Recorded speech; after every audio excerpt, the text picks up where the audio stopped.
Praise the lord. Thank you. అందరు బాగున్నారా? అందరూ హ్యాపీగా సంతోషంగా ఉన్నారు కదా? అవునా? చాలా ఆనందంగా సంతోషంగా ఉన్నారు. ఈ క్షణాన ఈ దినాల్లో ఈ 2 రోజుల నుంచి మన యొక్క అనారోగ్యాలేంటి, బాధలేంటి, ఎలాంటి పరిస్థితులైనా అన్నీ పక్కన పెట్టేసి మనం చాలా సంతోషంగా ఆనందంగా ఉన్నాం. అవునా కదమ్మా? ఎంత ఆనందంగా ఉన్నాము. మరి అన్నీ అయిపోయినాయా? అప్పుడే 2 రోజులు ఎన్ని ప్రోగ్రామ్స్! అబ్బాబ్బాబ్బా, ఇప్పుడే ఆలోచిస్తున్నా, ఒకటి తక్కువైందే, అన్నీ అయిపోయినాయి అని ఆలోచిస్తున్నా. డ్యాన్స్ ఒకటే ఫైనల్ డే గ్రేస్ కొరియోగ్రఫీ మనకి. ప్రియ దేవుని బిడ్డలారా, దావీదు నాట్యం మీ ఇష్టం అమ్మా. మీ వాక్యాలు మీరు చెప్పే వాటికి నేను మీకు ఎదురు చెప్పలేను కాబట్టి ఓకే, కొరియోగ్రాఫ్ ఒకటి తక్కువైందంట, మరి అది కూడా ఆలోచించుకొని ఫైనల్ డేని మరి విజయవంతంగా ముగిద్దాం. సరే ప్రియ దేవుని బిడ్డలారా, మన జీవితాల్లో చిన్న చిన్న ఆనందాలు, సంతోషాలు అవి కూడా ఎలా ఉండాలమ్మా? ఆత్మీయంగానే ఉండాలి. అవి కూడా ఆత్మీయంగానే ఉండాలి. ఆత్మీయంగా ఉంటేనే బాగుంటుంది, శరీరం కలిస్తేనే బాగాదు. కాబట్టి ప్రియ దేవుని బిడ్డలారా, మరి ప్రభువు ఎంతగానో ఆనందంగా సంతోషంగా మీ అందరూ చక్కగా ఎంత ఆనందంగా ప్రతి ఒక్కరూ స్త్రీలను గురించి బోధిస్తూ వచ్చారు. ఎన్నెన్నో విషయాలను స్టడీ చేస్తున్నారు, బయటికి తీసుకొస్తున్నారు, చెప్తున్నారు. ప్రతి ఒక్కరూ దేవుని సేవలో నిలబడేవారిగా ఉన్నారు. మరి చాలా ఆనందం. నిన్నటి దినం నుంచి మరి నేను ఈ యొక్క సభలో నిమిత్తమై స్త్రీలను గురించి చెప్పినప్పుడు చూసినప్పుడు వీరందరూ కూడా ప్రతి ఒక్కరు ఇలా రాసుకొని వచ్చి వివరంగా చెప్తున్నప్పుడు నేను అనుకున్నాను, ఓకే, వీళ్ళు చక్కగా స్త్రీలను గురించి ధ్యానం చేసి చెప్తున్నారు. మనము ఆత్మీయమైన విషయాలు ఆత్మని గురించి ధ్యానం చేయాలని కొంత నేను మెడిటేట్ చేయటం జరిగింది. అందులో మొదటిగా మనం ఏం చెప్పుకున్నాము? నిన్న ఆత్మీయ అనుభవాలను గురించి చెప్పుకున్నాము. ఆత్మీయ అనుభవాలంటే 9 ఫలాలు మనలో తప్పక ఉండాలి. ఏ ఒక్కటి కూడా తక్కువ అవ్వకూడదు. 9 ఫలాలను మనం ఫలించిన వాళ్ళంగా ఉండాలి. అలాగే కొలస్సీలో 1వ అధ్యాయం 9 నుంచి ఉన్న వచనాలన్నీ చదివినప్పుడు అక్కడేం తెలుసుకున్నామంటే, ఆత్మీయ అనుభవము మనలో ఎలా ఉండాలి అనే విషయాలన్నీ ఒక 9 విషయాలు చూసాం. ఆ విధంగా ఉండాలని మరి ప్రభువుని బతిమాలుకొనిచున్నాను, ప్రార్థన చేస్తున్నారంట. ఈ ఫలింపులో ఉన్న ఈ ఆత్మీయమైన ఫలాలు కలిగిన మనము ఈ అనుభవాల్లో మనము నిత్యము నిలిచి ఉండాలని మనం ఏం చేయాలమ్మా? దేవుణ్ణి బతిమాలుకుంటూ ప్రార్థన చేయాలి, అలా నిలబడి ఉండాలని. అలాగే ఆత్మీయ గుణాలను చూసాం, 9 గుణాలు. సామెతల గ్రంథం 31వ అధ్యాయంలో ఉన్న 9 గుణాలను చూసాము. గుణవతి అయిన స్త్రీ యొక్క గుణములను చూసాము. అలాగే ఈరోజు 1-2 విషయాలు, ఆత్మీయమైన మనసు, ఆత్మీయ వరాలు. ఆత్మీయ మనసు, ఆత్మీయ వరాలు, ఈ విషయాల గురించి 2 విషయాలు నేను చెప్దాము. ప్రియదేవుని బిడ్డలారా, ఆత్మీయమైన మనసు కలిగిన వారంగా మనము ఉండాలి. రోమా 8వ అధ్యాయం 5-6 వచనాలు ఫాస్ట్గా మీరు బాగా తీసి చదువుతారు కాబట్టి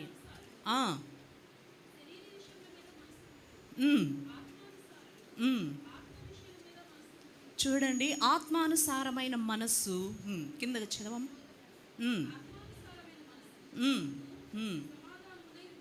చూడండి, ఆత్మానుసారమైన మనస్సు జీవము. ఆత్మానుసారమైన మనస్సు ఎలా ఉంటుంది?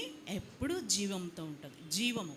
శరీరానుసారమైన మనస్సు మృతం, అది ఎప్పుడు కూడా జీవముతో ఉండదు. కాబట్టి ప్రియదేవుని బిడ్డలారా, ఆత్మానుసారమైన మనస్సు జీవం. గలతీ 3:3 వచనంలో చూద్దామా? 3వ అధ్యాయం 3వ వచనంలో, 3వ అధ్యాయం 3వ వచనం.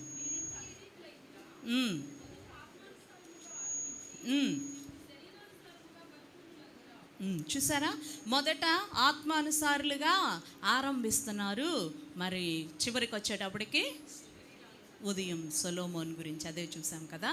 నాకు జ్ఞానం వివేకం కావాలని అడిగాడు, ఎన్నో సంపాదించుకున్నాడు, మరి ఏమైందమ్మా ఫైనల్గా?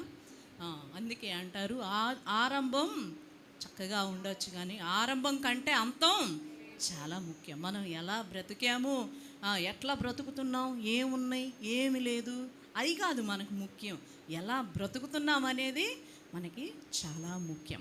మరి గలతీ 5వ అధ్యాయం 16వ వచనంలో చూద్దామా.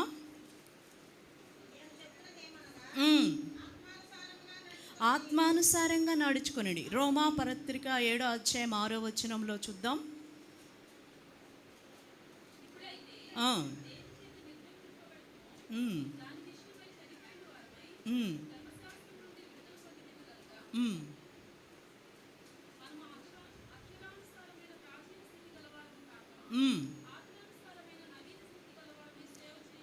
ఆత్మానుసారమైన నవీన స్థితి గలవారమై సేవ చేయుచున్నాము. చూసారా ప్రియ దేవుని బిడ్డ, రోమా పత్రిక 12వ అధ్యాయం 2వ వచనం చూద్దామా.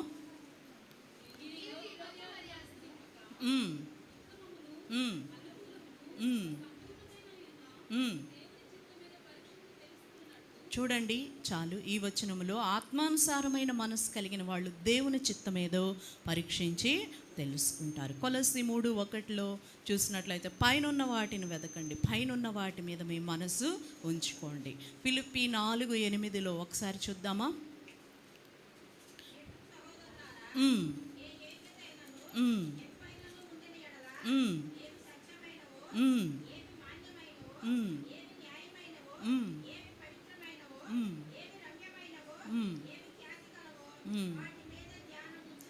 చూడండి, ఏవి రమ్యమైనమో, ఏవి ఖ్యాతి కలవో, ఏవి ముఖ్యమో వాటి మీద మనము ధ్యానం ఉంచాలి. అనవసరమైన వాటి మీద మన యొక్క విషయాలు, మన మనస్సు ఉండకూడదు.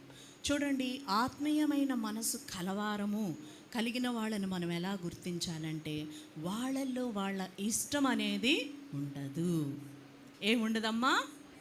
స్వయం వారి ఇష్టం, నా ఇష్టం నా ఇష్టం. మా చిట్టికి మాటలు రాకముందే నోట్లో వెళ్తీ ఏంటి ఆ విధంగా ఉన్నావంటే నీకెందుకు మన ఇచ్చం అనేది, అంత ఫాస్ట్గా అనేదో ఇష్టం అనే మాట రాకముందే నా ఇచ్చం నీకెందుకు అనేది ఎంత అప్పుడు నవ్వుకున్నాం. కానీ ఇది పెద్ద అయ్యే వరకు నీకు కంటిన్యూ అవ్వకూడదు. చాలా నా ఇష్టం వల్ల చాలా బాధలు ఉంటాయి అనిపిస్తుంది కాదు, అవును, నా ఇష్టం వల్ల చాలా బాధలు. కాబట్టి దేవుని బిడ్డలారా, మనము ఆత్మీయమైన మనసు కలిగిన వాళ్ళమంటే మనలో మన ఇష్టం పని చేయకూడదు.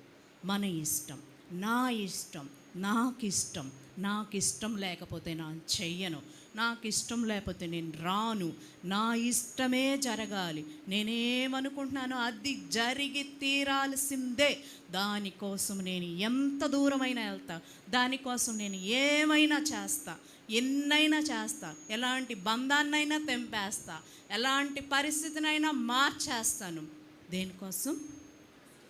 నా ఇష్టం ఈ చిన్న జీవితం, నా ఇష్టం జరగకపోతే నాకు ఇంకొక జీవితం ఉందా? ఇంకెప్పుడు నా ఇష్టాలు జరుగుతాయి? ఇంకేంటి నా ఇష్టం వద్దంటావేంటి? నీ పరిస్థితి అలా ఉండి మాట్లాడుతున్నావేమో.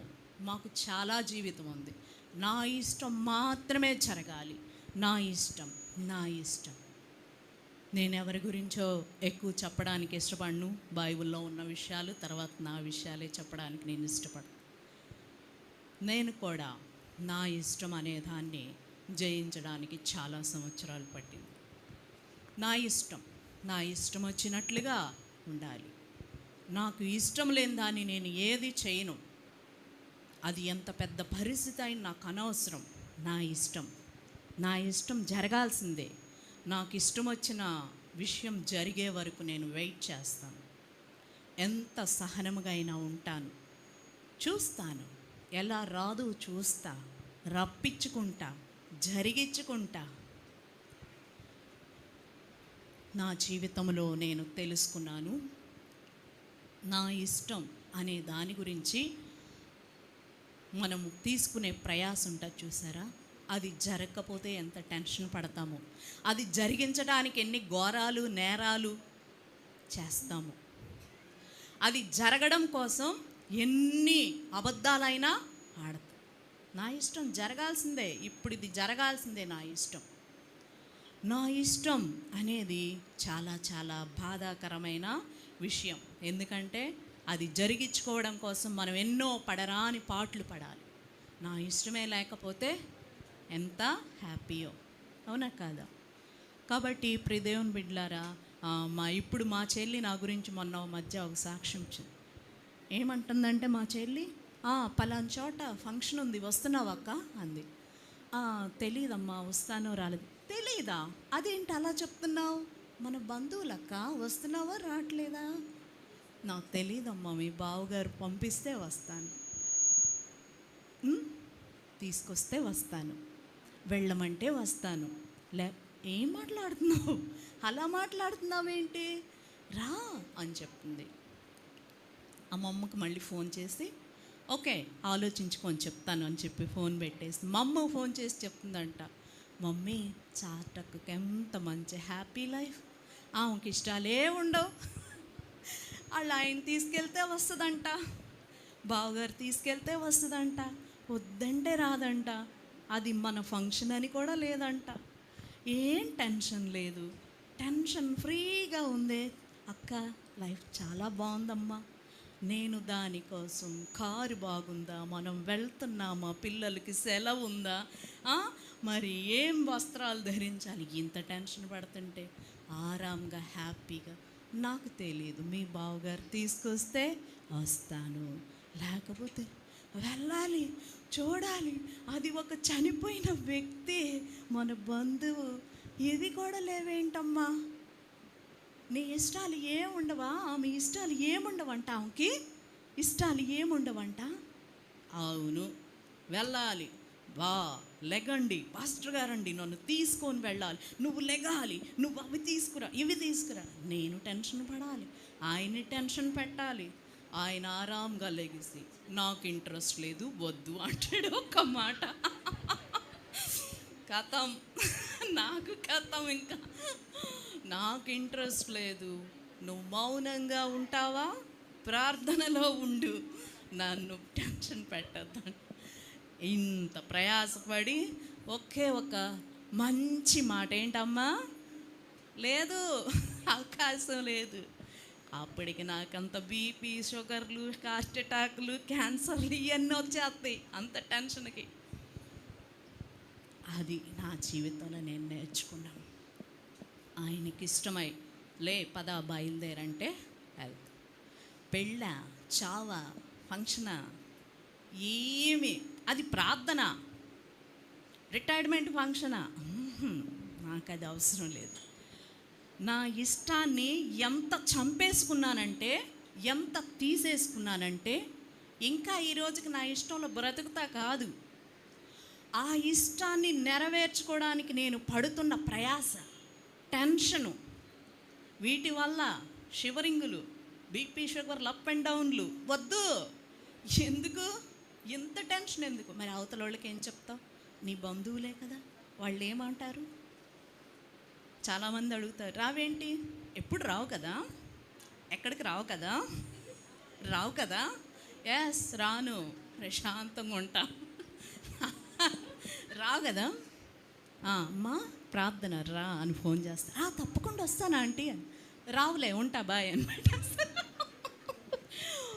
నా ఫోన్ కాల్స్ అన్నీ ఇంతే, వస్తున్నావమ్మా అని ఫోన్ చేస్తారు, వస్తున్నాను, ఓకే రావుగా, ఓకే ఉంటా బాయ్. నా ఫోన్ కాల్స్ అన్నీ ఇయే. నా ఇష్టాన్ని నేను నా జీవితంలో చేయకూడదని నిర్ణయం తీసుకున్నదాన్ని.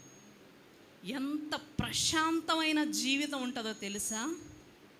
అఫ్కోర్స్ బయట వాళ్ళు అంటారు, ఏంటమ్మా నువ్వు మరీ పైత్యం ఎక్కువలాగా ఉంది నీకు, చనిపోయిన ప్రార్థన అన్నా ఫంక్షన్ అన్నా మరీ ఎంత ఇదా నీకు అననివ్వండి. ఒక్క మాట అంటారు, వదిలేస్తాం. నా ఇష్టం అనేది అది నా అనుభవం. నా ఇష్టాన్ని జరిగించుకోవడానికి మరి జరిగించుకోవడం అనే దాంట్లో ఉండే టెన్షన్ ఉంటుంది. మీరు కూడా నా ఇష్టాన్ని జయించలేకపోతే ఈ చిన్న లాజిక్ తెలుసుకోండి, అప్పుడు మీరు కూడా మీ ఇష్టాన్ని జయిస్తారు. ఏంటమ్మా, నా ఇష్టం జరగడం కోసం ఎంతో టెన్షన్ పడాలి. నా ఇష్టం జరిగించుకోవడం వల్ల ఫైనల్గా ఒకటి తెలుసుకోండి, అంత ప్రయాసపడి చేసిన తర్వాత ఒక్కోసారి మనం ఇష్టపడింది అనుకున్నట్టు రాదు, ఫెయిల్ అవుతుంది. అప్పుడేమనుకుంటాం, అబ్బా షిట్, ఎందుకు ఇంత కష్టపడ్డాం, ఇంతమందిని ఎందుకు బాధ పెట్టాం, అబ్బా ఇంత రిస్క్ ఎందుకు తీసుకున్నాం. ఫైనల్గా మనకు దొరికిందే చిన్న ఆనందమే కదా, కొంచెమే కదా, దీనికోసమేనా ఇంత చేసాం అని అనుకుంటాం. కాబట్టి ప్రియ దేవుని బిడ్డలారా, మన ఇష్టంలో మనకెప్పుడు మేలు ఉండదు. మన ఇష్టం మనకెప్పుడు బాధే. మన ఇష్టం నా ఇష్టానికి చచ్చిపోవాలి. మనము దేవుని ఇష్టానికి అప్పగించుకోవాలి. దేవుని మనసు, దేవుని ఆత్మ కలిగిన మనము, ఆత్మీయ మనసు కలిగిన మనము దేవుని ఇష్టానికి అప్పగించుకోవాలి. ప్రియ దేవుని బిడ్డలారా, దేవుని ఇష్టం మనకి చాలా మేలు. ఎంత మేలు ఒక చిన్న మాటలో చెప్తాను. ఎంత మేలు అంటే మనము కూడా చేసుకోలేము అట్లాంటి మేలు. ఏంటమ్మా చెప్పండి, మనం కూడా చేసుకోలేము అలాంటి మేలు. దేవుడు ఒక్కడే మేలు చేయగలవాడు. అందుకే నాకు ఈ పాట చాలా ఇష్టం. మేలు చేయక నీవు ఉండలేవయ్యా, ఆరాధించక నేను ఉండలేనయ్యా. మేలు చేయక నీవు ఉండలేవయ్యా, ఆరాధించక నేను ఉండలేనయ్యా. యేసయ్యా యేసయ్యా యేసయ్యా యేసయ్యా యేసయ్యా యేసయ్యా యేసయ్యా యేసయ్యా. నిన్ను నమ్మినట్లు నేను వేరెవరిని నమ్మాలేదయ్యా. నీకు నాకు మధ్య దూరం తొలగించావు, వదిలుండాలేక నానందం కోరేవాడా, నాశలు తీర్చేవాడా, నానందం కోరేవాడా, నాశలు తీర్చేవాడా. మానిధి ధన్యత నాది యేసయ్యా యేసయ్యా యేసయ్యా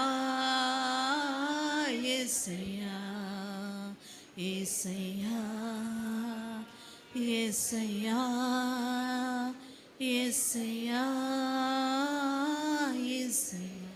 అవును ప్రియ దేవుని బిడ్డలారా, ఏంటమ్మా నష్టం జరగడం అది మనకు మేలా? కుటుంబంలో చనిపోవడం అది మేలా? ఏం మాట్లాడుతున్నారమ్మా మీరు అనొచ్చు. ఫ్యామిలీలో డిస్టర్బెన్సెస్ మేలా?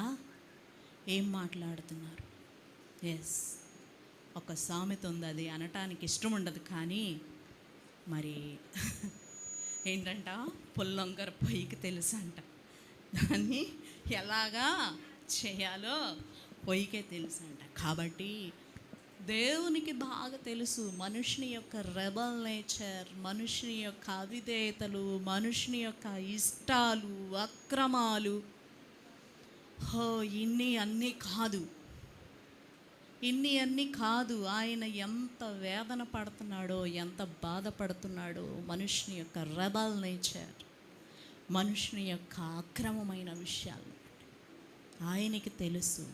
ఏం చేయాలో, ఎలాంటి మేలు. ఎస్, అది ఎంత పెద్ద నష్టమైనా అది నీకు మేలే. నీకు ఇప్పుడు అర్థం కాదు. అందుకే ఒక వాక్యం కూడా ఉంటుంది కదా, మీరు ఇప్పుడు దుఃఖింతురు కానీ మీ దుఃఖం దుఃఖము కాదు అనే వాక్యం కూడా ఉంటుంది. కాబట్టి ప్రియ దేవుని బిడ్డలారా, ఆత్మీయమైన మనస్సు కలిగిన వారిలో మన ఇష్టం అనేది ఉండదు, తన ఇష్టం ఉండదు, దేవుని ఇష్టం, దేవుని చిత్తమే ఉంటుంది. కాబట్టి ప్రియ దేవుని బిడ్డలారా, మరి ఒక విషయం గురించి, ఆత్మీయ వరాలు అనే విషయం గురించి కూడా చూసి మనము ఈ విషయాన్ని ముగిస్తాం. 1 కొరింథీ 12:4 చూస్తే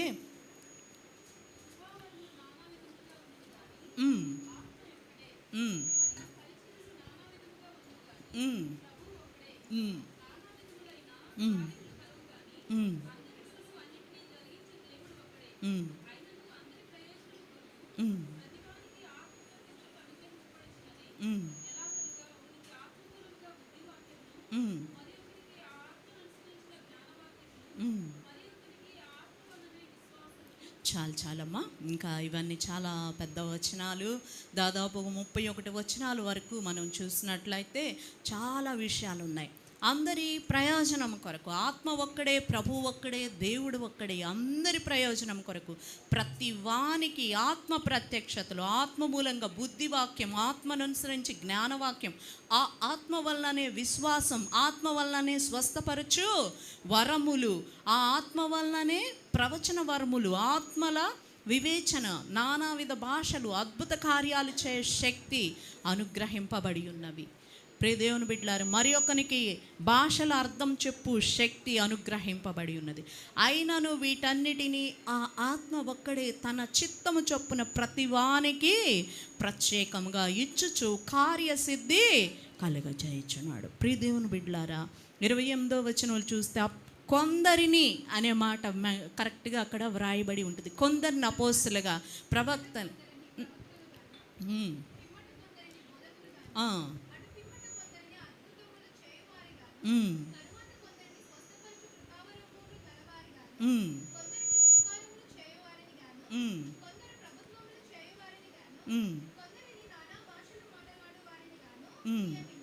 చూసారా, ఆత్మీయ వరాలు ఇన్ని విధాలుగా ఉన్నాయి. కానీ ఇన్ని ఉన్నా, వీటన్నిటిని దేవుడు ఇస్తున్నా, ఇన్ని ఉన్నా కానీ కొందరిని అపోస్తులుగా, ప్రవక్తలుగా, బోధకులుగా, అద్భుతాలు చేయవారిగా, స్వస్థపరిచేవారిగా, ఈ తలాంతులను గురించి కొంతమంది తలాంతులు కలిగిన వాళ్ళు ఏం చేస్తారు, చాలా గర్విస్తారు. కొంతమంది పాస్టర్లు, నేను 5 తలాంతుల పాస్టర్ గారిని, 20 తలాంతుల పాస్టర్ గారిని, 15 తలాంతుల పాస్టర్మ్మ గారిని అని ఇలా కూడా తలాంతులను బట్టి గర్వించే వాళ్ళుగా ఉంటున్నారు, క్యాష్ చేసుకునే వాళ్ళుగా ఉంటున్నారు. కాబట్టి ఈ వరాలు, తలాంతులు ఎందుకైనవి అంటే మనం అందరం గ్రహించాలి, దేవుని సేవ కొరకైనవి. రోమాపత్రిక 12:6 చూద్దాం.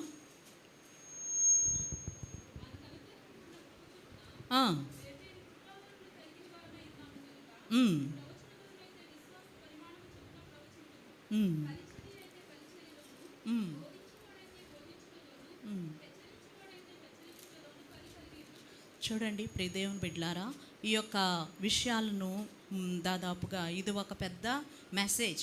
12వ అధ్యాయం అంతా కూడా ఒక పెద్ద మెసేజ్ అనమాట. 3 పార్ట్స్గా ఆ యొక్క మెసేజ్ ఉంటుంది. ఎప్పుడైనా ఈసారి టైం ఉన్నప్పుడు చూద్దాం.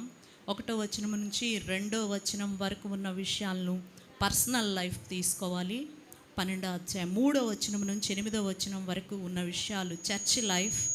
అలాగే 12వ అధ్యాయంలో 9వ వచనం నుంచి 21వ వచనం వరకు ఉన్న విషయాలు సోషల్ లైఫ్ అన్నమాట. 3 జీవితాలు ఈ 12వ అధ్యాయంలో ఉన్నాయి. కానీ మనకి ఇప్పుడు కావాల్సిన వచనం ఏంటమ్మా, 12వ అధ్యాయంలో 6వ వచనం నుంచి మనకు కావాలి. మనకు అనుగ్రహింపబడిన కృప చొప్పున వేరు వేరు కృపావరములు కలిగిన వారమై ఉన్నాము కనుక ప్రవచనం అయితే విశ్వాస పరిమాణము చొప్పున ప్రవచింతం, పరిచర్య అయితే బోధించువాడైతే బోధించుట్లో, హెచ్చరించువాడైతే హెచ్చరించట్లో, పని కలిగి యుందము, పంచిపెట్టువాడు శుద్ధ మనసుతో, పై విచారణ చేయవాడు జాగ్రత్తతో, కరుణించువాడు సంతోషంతో పనిచేయ. ఎలాగా చర్చిలో మరి విశ్వాసులైన వాళ్ళు దేవుని సేవను ఇలాంటి మనసులతో చేయాలి. ఇలాంటి హృదయాలను పెట్టుకొని వాళ్ళు చక్కగా దేవుని సేవను, ఆయన ఇచ్చిన వరాలు, భోజనం వడ్డించటం కూడా వరమే. మన బిడ్డలు చేసిన సాంబారు నాకు పెళ్ళైన దగ్గర నుంచి ఈ రోజు వరకు అదే టేస్ట్ మారదు. మరి చక్కగా ఎంత హ్యాపీగా భోంచేస్తాము మనందరం. కాబట్టి మన వాళ్ళకి ఇచ్చిన వరం. కాబట్టి ప్రియ దేవుని బిడ్డలారా, ఈ వచనాలను చూసినట్లయితే ఎవరి పని వాళ్ళు సరిగా చక్కగా చెయ్యాల్సిందే చర్చ్ లైఫ్లో. అది ఏంటమ్మా, పంచిపెట్టడం కూడా వరమే, సర్వ్ చేయటం కూడా వరమే. కాబట్టి ఈ యొక్క వరాలను ఏంటి, నేను ఎప్పుడు ప్లేట్లు ఎత్తేయడమేనా, ఎప్పుడు గిన్నెలు కడగటమేనా, ఇదేనా నా పని, తోడవటమేనంటే అవి కూడా పరిచర్య. మంచి మనసుతో చక్కగా సణుక్కోకుండా చక్కగా చేయాలి. హెచ్చరించే వాళ్ళని కూడా మనం ఏం చేయాలి, నన్ను హెచ్చరిస్తున్నాడు. ఎవరు హెచ్చరిస్తారు? నాకు తల్లిదండ్రులు ఉన్నారా? ఇప్పుడు ఎవరున్నారు నా దగ్గర నన్ను ఇంత చక్కగా హెచ్చరిస్తున్నాడు, ఓకే నేను మార్చుకుంటా అని మనం సంతోషంగా మార్చుకోవాలి. కానీ సంతోషంగా మార్చుకోకుండా వెంటనే ఏం చేస్తున్నారు, రివర్స్ అవుతున్నారు. అయితే నేను చర్చి మానేస్తా అంటున్నారు కదా. అయితే నేను చర్చి మానేస్తాను అనేటటువంటి పరిస్థితికి వచ్చారు. చివరిగా మరి ఇంకొకటి 1 పేతురు 4:10 చూద్దాం. వరాలను ఎలా వాడాలి అనే మాట అక్కడ చూసి నేను ముగిస్తాను.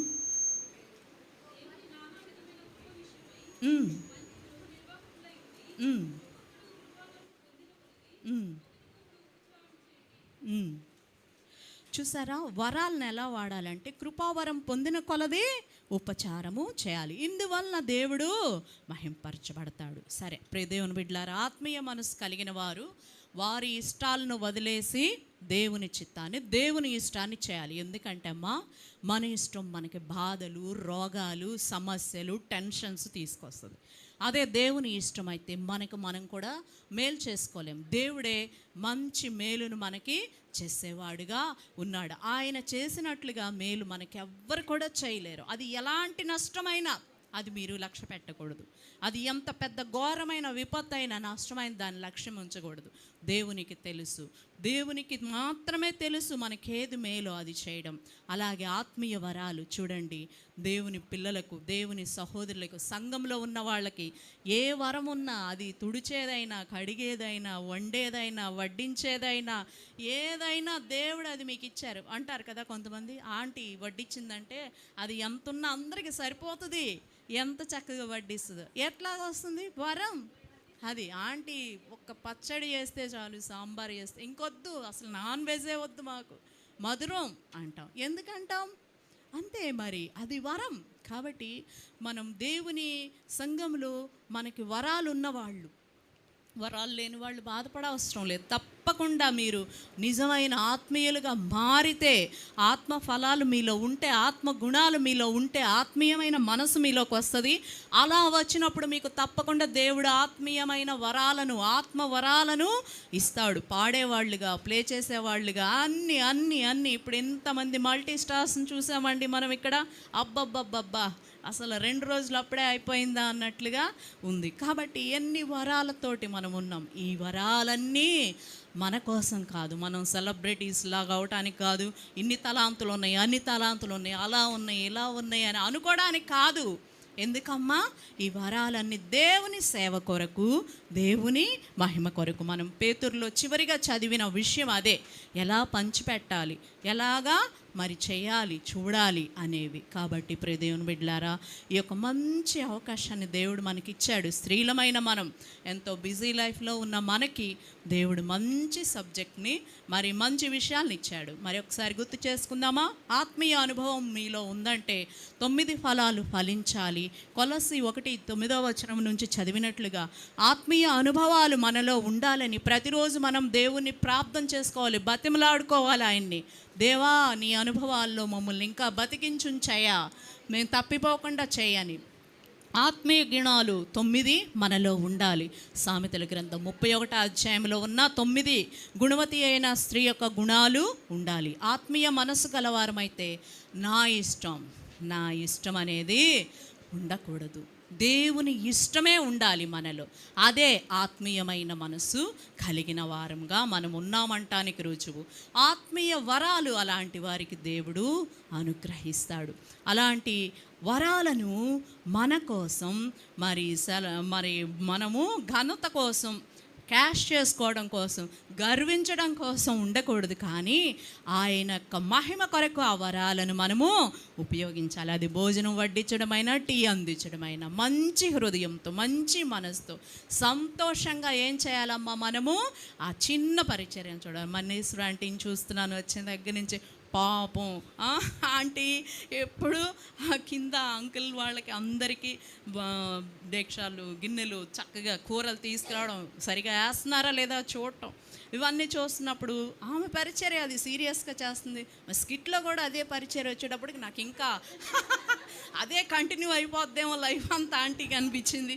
కాబట్టి ఇప్పుడు దేవుని బిడ్డలారా, మరి అది మనకు అలా అనిపించవచ్చు. కానీ ఎంత శ్రద్ధగా, చక్కగా, సీరియస్గా చేసేస్తుంది ఆ పనిని, చేసేసుకుంటూ వెళ్ళిపోతున్నారా ఆంటీ. అది వరాలనేవి అన్ని రకాలుగా ఉన్నాయి. వాటిని మనం ఏ విధంగా వాడుతున్నాం, ఎలా ఉపయోగిస్తున్నాం? కొద్ది రోజుల్లోనే పోగొట్టుకునే వాళ్ళంగా ఉంటున్నామా వరాలలో? దేవుడిచ్చే ఆత్మీయమైన వరాలు దేవుని సేవ కోసం, దేవుని మహిమ కోసం మనం వాడదాం. దేవుడు అలాంటి కృప మనకి దయచేయనుగాక. ఈ సమయాన్ని ఇచ్చిన వారికి thank you so much. Praise lord. మీరందరూ కూడా ఈ 2 రోజులు ఈ యొక్క ఆత్మీయమైన విషయాలు టాపిక్ మీద వీలైనంత వరకు గ్రహించారని విశ్వసిస్తున్నాను. Thank you so much. Praise lord.